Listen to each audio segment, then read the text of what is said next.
It's the family problems, Your Honor, and my emotional instability. I didn't know how to cope. Please, I'm begging for mercy. In my 4 decades on this bench, I have witnessed every conceivable shade of human emotion.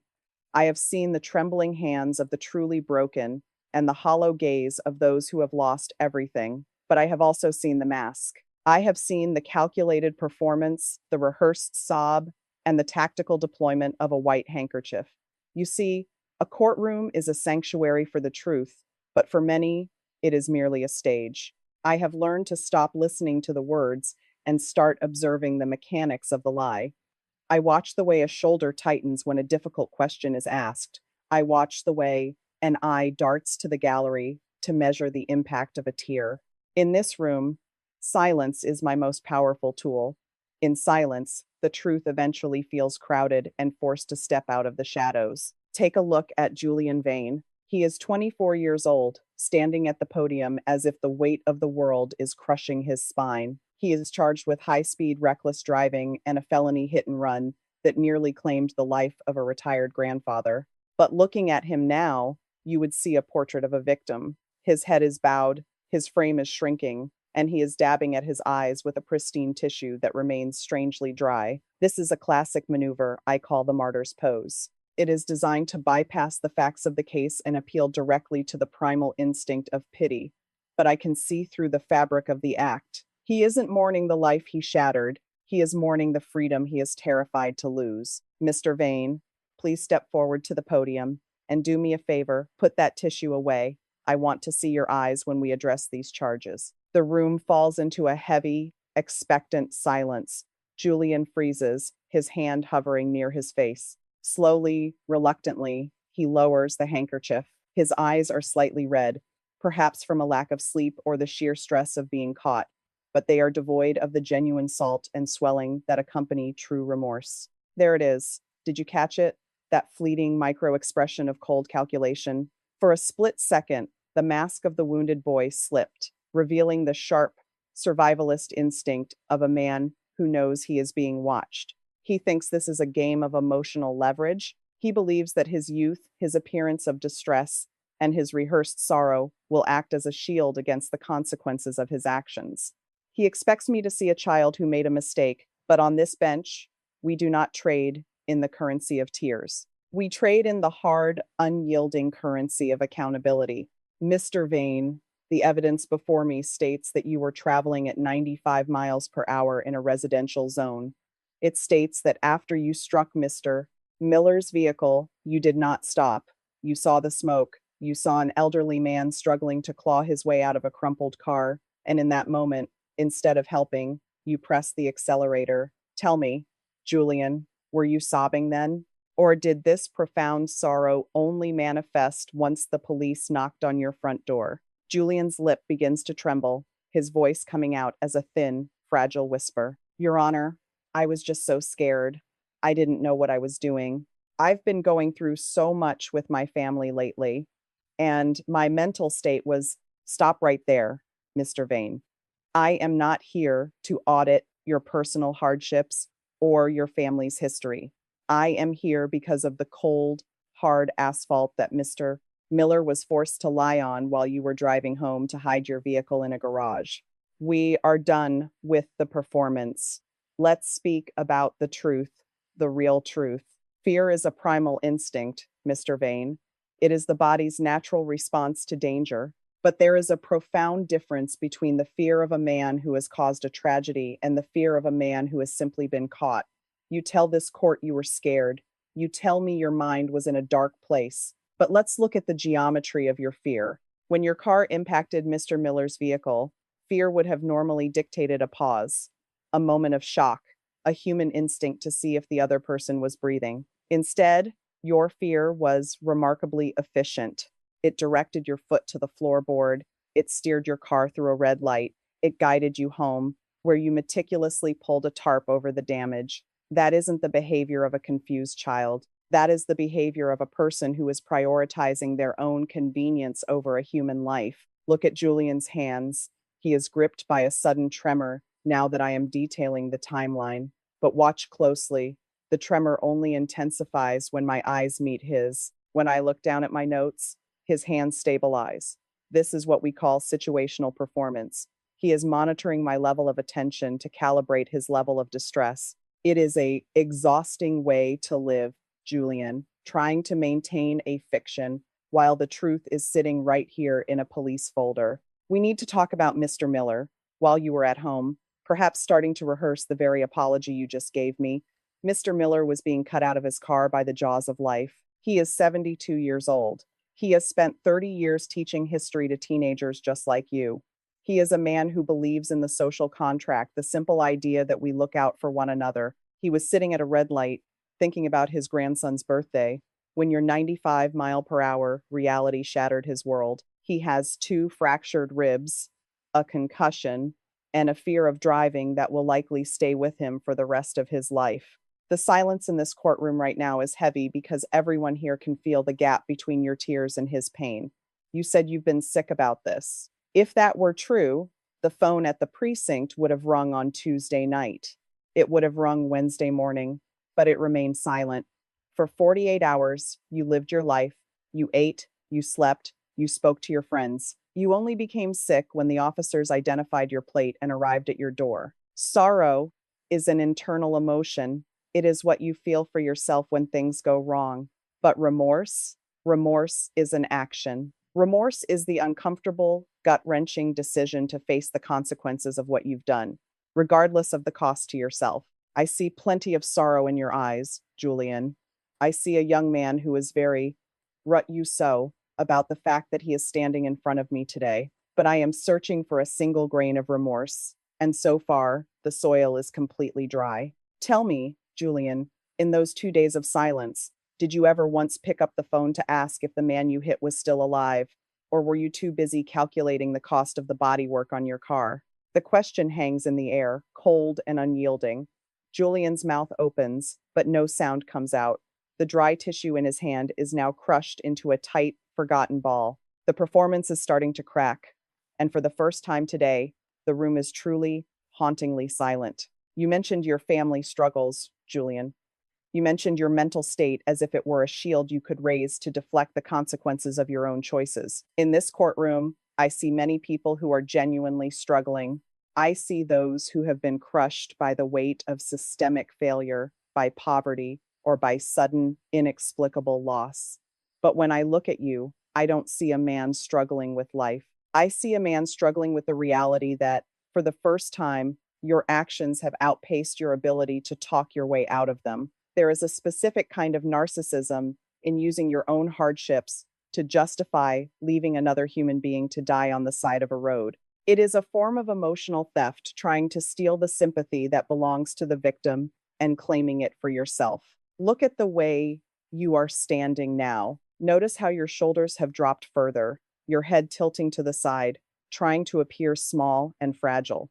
In physiognomy, we call this the collapse of the guilty. It is a physical manifestation of a psychological strategy. You want me to see a broken boy so that I won't see the reckless man. But let's look at the tension in your jaw. Even as you pretend to cry, your jaw is locked in a grip of pure frustration. That tension doesn't come from sadness, it comes from the immense effort of maintaining a fiction while the truth is knocking at the door. You spoke about your family. Did you think about Mr. Miller's family that Tuesday night?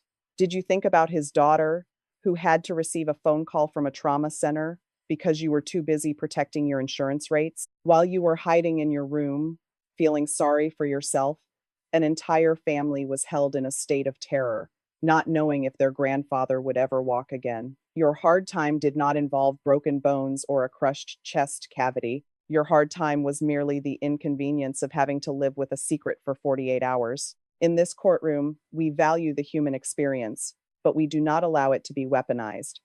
Everyone has a story, Julian. Everyone has a burden. But the moment you chose to accelerate away from that crash, you forfeited the right to use your burden as an excuse.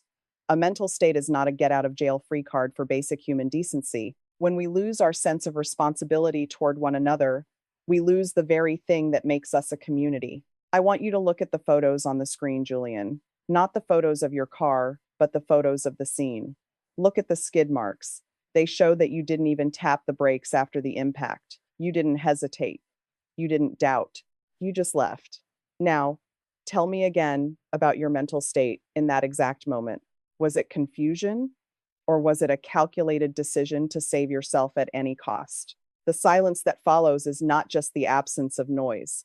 It is the weight of an unanswered question that Julian cannot hide from anymore. The dry tissue in his hand is now nothing more than a prop in a play that has reached its final, uncomfortable act. Let's examine the anatomy of your panic, Mr. Vane. You've used that word several times today, hoping it will serve as a blanket for your cowardice. You want me to believe that your mind was a whirlwind of confusion, a storm that rendered you incapable of basic human decency.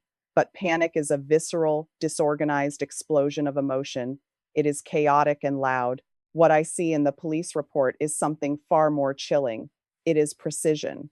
When you arrived home that Tuesday afternoon, you didn't collapse on the floor in a fit of grief. You didn't pick up the phone with trembling fingers to call for an ambulance or even a lawyer. Instead, you found a tarp. You found a way to tuck your car into the furthest, darkest corner of your garage. You took the time to wash the glass fragments and the traces of Mr. Miller's paint off your bumper. That is not the work of a panicked boy. That is the work of a mechanic of deception. You were systematically trying to erase Mr. Miller from existence. You were trying to ensure that the life you almost ended became a ghost that could never haunt your future. This brings us to a truth that you cannot cry away. You were driving on a suspended license. This wasn't the first time you decided that the rules of the road, the rules that keep my neighbors, my friends, and the elderly citizens of this community safe, did not apply to you. You had 2 prior citations for extreme speeding, both of which you treated with complete indifference. You treated the law as a mere suggestion, and you treated the safety of others as a secondary concern to your own adrenaline. When a person repeatedly ignores the small warnings of the law, they eventually collide with a massive, unyielding reality. That reality is sitting in the gallery today, clutching a cane and struggling to breathe without pain because of your arrogance. You see, Julian, when you choose to drive on a suspended license, you are making a profound statement to society. You are telling every other driver on the road that your convenience is more important than their survival. You are declaring that you are above the social contract. And when you strike a human being and drive away, you are completing that statement. You are saying that the person you hit is not worth your time, not worth your assistance, and certainly not worth the sacrifice of your freedom. You didn't leave because you were scared of what happened to him. You left because you were terrified of what would happen to you. I want you to look at me, Julian. Stop looking at the floor. You are waiting for me to say that I understand your struggle. You are waiting for a nod of sympathy that validates your self-pity. But how can I offer you understanding when you offered Mr. Miller nothing but the receding taillights of your car? How can I respect your hard time when you showed zero respect for the life of a man who has given 30 years of service to this community? The silence in this courtroom right now isn't just because of my words. It's because the truth is finally taking up all the physical space in this room, and there is no room left for your rehearsed excuses. You spent 48 hours hoping the world would forget. You spent 48 hours hoping that Mr. Miller's suffering would just disappear into the night. But justice does not have an expiration date, and it certainly does not vanish just because you put a tarp over the evidence. We are moving past the why of your behavior, Julian. We are now moving into the what you owe to this man and what you owe to the law you've treated with such profound and dangerous contempt. I have sat on this bench for a long time, Julian, and if there is one thing I have learned to value above all else, it is the weight of a word. You stand there and you say the words, "I am sorry." You say them with a trembling chin, and you say them while looking directly at the cameras in the gallery. But in this courtroom, the word sorry is not a magic spell. It does not possess the power to mend broken ribs, and it certainly does not have the authority to rewrite the history of the last 48 hours. An apology that is offered only when the exit doors are locked is not an act of contrition. It is a tactical surrender. It is a desperate attempt to buy back the freedom you so recklessly threw away on Elmwood Avenue. Look at the eyes of the people in this room. They are not looking at your tears. They are looking for a sign of genuine humanity. When you say you are sorry, you are speaking to me, the judge. You are speaking to the law. but you haven't yet found the courage to look to your left. You haven't looked at Mrs. Miller. She has been sitting in that second row since the moment we opened these doors. She isn't dabbing her eyes for effect. Her hands are gripped so tightly around her husband's medical charts that her knuckles are white. Her sorrow is quiet. It is heavy. It is the kind of sorrow that comes from spending 2 nights in a hospital waiting room, listening to the hum of a ventilator and wondering if her partner of 45 years was ever coming home. You spoke at length about your career. You expressed deep concern about how a felony record would impact your future employment and your standing in the community. It is fascinating to me, Julian, that even in your moment of supposed repentance, the protagonist of your story remains you. You are worried about your desk, your salary, and your reputation. Meanwhile, Mr. Miller is worried about whether he will ever be able to walk to his mailbox again without the assistance of a metal walker.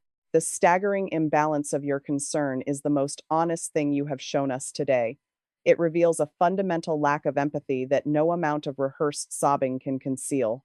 In my view, a hit and run is not just a traffic violation, it is a moral desertion. It is the moment a human being decides that another person's life is an obstacle to their own convenience. When you looked in that rearview mirror and saw the smoke rising from Mr. Miller's car, you didn't see a father, a teacher, or a human being. You saw a problem, and you decided that the best way to solve that problem was to accelerate. You treated a living, breathing man like a piece of road debris. You hoped that if you drove fast enough, the guilt would eventually fall off your bumper. But guilt is not something you can outrun, Julian. It follows you into your garage. It sits with you under that tarp. And today, it is finally catching up to you in the silence of this courtroom. I want you to think about the word accountability, Julian. It isn't a punishment that is inflicted upon you. It is a debt that you have incurred. And the problem with a debt of this magnitude is that you cannot pay it back with tears. You cannot pay it back with excuses about your hard time. You can only begin to pay it back by acknowledging that for 2 days, you chose to let a man suffer in silence so that you could sleep in your own bed. The silence that fills the room now is different. It is no longer expectant. It is judgmental. Julian's head remains bowed, but the rhythmic dabbing of his eyes has stopped. The realization is finally setting in. Judge Boyd is not moved by the performance. The cold, hard floor of reality is the only thing left beneath his feet. We live in a world that is increasingly comfortable with the language of victimhood, Julian. We have become experts at identifying our own traumas while remaining blind to the wounds we inflict on others. You stand before me today draped in the cloak of your own misfortune, asking this court to weigh your family's history against the shattered bones of a man you left for dead. But I want you to understand something fundamental. The law does not exist to validate your feelings. It exists to protect the vulnerable from the reckless. When you hit Mr. Miller and chose to drive away, you didn't just break a traffic law. You tore a hole in the social contract that allows us to live alongside one another. You decided that in the hierarchy of existence, your fear of a prison cell was more important than Mr. Miller's right to breathe. I have been watching your breathing, Julian. Since I began speaking about the consequences, your breath has become shallow and rapid.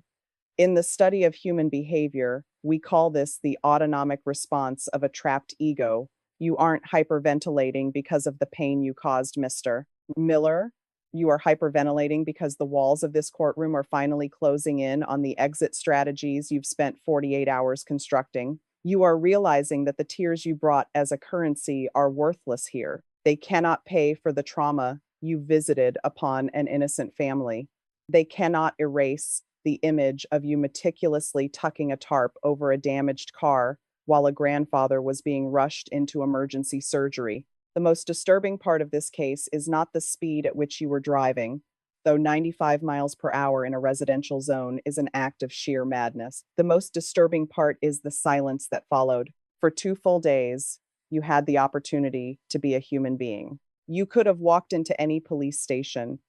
You could have made an anonymous call to the hospital to check on the man you struck. You could have even told a friend or a family member. Instead, you chose the silence of the predator. You chose to wait and see if you could get away with it. That choice reveals more about your character than any rehearsed apology ever could. It tells me that your first instinct is not to help, but to hide. Julian, look at the elderly man sitting in the front row. Mr. Miller is not a character in your personal drama. He is a real person whose life was almost extinguished by your arrogance. He is the person who had to stand on the side of a cold road and watch your car disappear into the distance. I want you to tell him right now, without looking at me and without looking at the cameras, what you were thinking during those 48 hours of silence. Were you thinking about him, or were you thinking about the paint on your garage floor? The room becomes so quiet that the hum of the air conditioning feels like a roar. Julian's head is tucked so low, his chin is touching his chest. The tissue in his hand is forgotten, lying on the podium like a discarded prop. He doesn't speak. He can't speak, because there is no answer you can give that doesn't further expose the hollowness of your performance. The victim has finally run out of lines, and the only thing left in the room is the cold, unyielding weight of accountability. Julian, observe the silence that has now claimed this courtroom. It is not the silence of peace. It is the silence of an absolute vacuum. It is the sound of a room that has stopped waiting for you to tell the truth and has started waiting for me to deliver a consequence. You are sweating now, Julian. I can see the moisture on your forehead and the way your collar has become a noose of your own making. This isn't the sweat of a man in mourning. It is the physical exhaustion of a man who has carried a heavy, cumbersome lie for too long. A lie is an exhausting thing to maintain. It requires constant surveillance of your own words and the careful calibration of your facial muscles. But here, in the cold light of accountability, the energy required to sustain that fiction has finally run out. You are standing in the wreckage of your own performance. Think about every crossroads you encountered since that Tuesday afternoon. You chose speed over safety. You chose flight over responsibility. You chose a tarp over a phone call. And even today, in this sacred space of justice, you chose a theatrical display of self-pity over a quiet admission of guilt. Every single time, you chose the path that served your ego and protected your convenience. And where has it led you? It has led you to a podium where your words no longer carry any value. It has led you to a moment where the only person left who can save you, the honest version of yourself, has been buried under layers of narcissism. You are worried about your career and your record, but Mr. Miller is worried about whether he will ever be able to walk to his grandson's door again without his body collapsing in pain.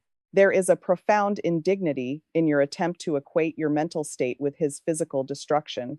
It is a betrayal of common sense. You are not a victim of circumstances, Julian. You are a victim of your own refusal to grow up. You believed you could hit a human being like a discarded piece of trash and simply drive home to a warm bed. This is the moment where the boy must die so the man can begin to exist. But looking at the way you are still clutching that crumpled tissue, hoping for one last drop of unearned mercy, I fear the man is still nowhere to be found. Julian, this is the final threshold. Before I deliberate on your sentence, I am giving you one final minute. I don't want an apology. I don't want a rehearsal of your hardships. I want you to offer something real. For once in your life, speak the raw truth of why you thought Mr. Miller wasn't worth stopping for. If you cannot find that honesty now, you will have a very long time to search for it in a much smaller room than this one. The clock on the wall ticks, but you remain frozen. The mask has shattered, and beneath it, there is nothing but the hollow, terrifying silence of a man who has finally realized that the performance is over. The audience is gone, Julian. Only the mirror of justice remains. Julian, the silence that has permeated this courtroom today is not an empty one. It is a heavy, judgmental silence that speaks far louder than but key of your rehearsed apologies. You have stood there for hours, dabbing at eyes that refuse to produce a single honest tear of remorse, clutching a tissue like a prop in a poorly staged tragedy. But the play is over. The curtain is falling, and the audience, the citizens of this community and the family you shattered, is waiting for the only thing that matters: accountability. In this room, we do not weigh the value of a life against the inconvenience of your career. We do not trade the safety of our streets for the self-pity of a man who refuses to grow up. In my 40 years on this bench, I have seen many people make mistakes. A mistake is an error in judgment. A mistake is a moment of unintended consequence. But what you did was not a mistake. It was a sequence of deliberate, cold-blooded choices. You chose to drive 95 miles per hour on a street where children play and grandfathers walk. You chose to ignore the suspension of your license, treating the safety of others as a minor inconvenience. And most unforgivably, when you felt the impact of Mr. Miller's life against your bumper, you chose yourself.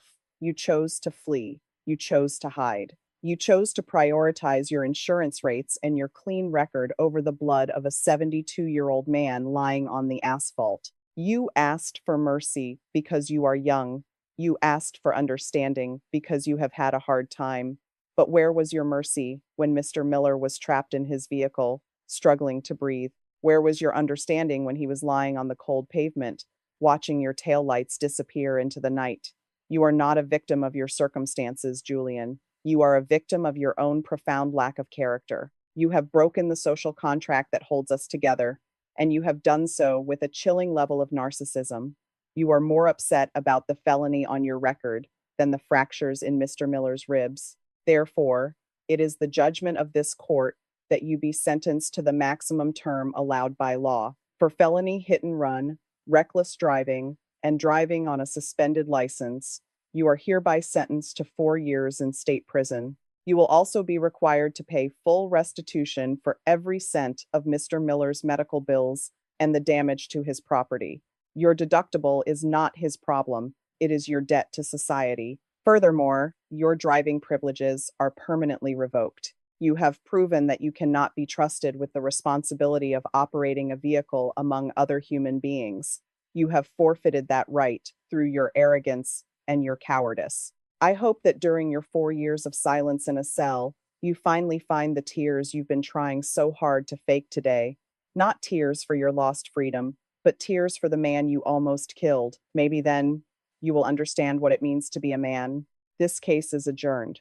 Officers, escort the defendant from my courtroom.